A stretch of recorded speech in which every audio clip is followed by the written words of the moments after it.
আসসালামু আলাইকুম রহমতুল্লাহি বারকাতুহ। আজকে একটি সুসংবাদ এবং কি আমাদের বাংলাদেশের জন্য একটি দারুণ খবর। যারা ইউরোপের জন্য বকতেছেন, যাবেন ভাবতেছেন, এবং কি যারা ইন্ডিয়ার ভিসা লাগানোর জন্য ইন্ডিয়াতে যাওয়া আসার পেরেশানিতে, এটা আর লাগবে না ইনশাল্লাহ। আমাদের বাংলাদেশে অনেকগুলো এমবেসি আসতেছে, এটি নিউজ। আমরা এই নিউজটি সম্পূর্ণ দেখব।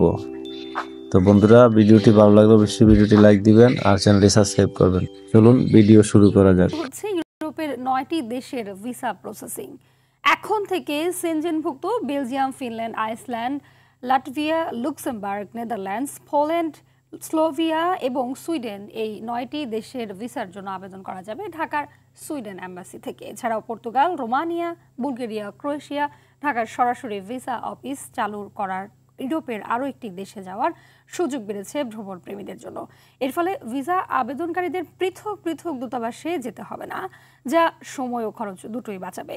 প্রয়োজনীয় কাগজপত্র দিয়ে চাইলে অনলাইনেও ভিসা অ্যাপয়েন্টমেন্টে বুক করতে পারবেন এসব দেশের ভ্রমণে আগ্রহীরা।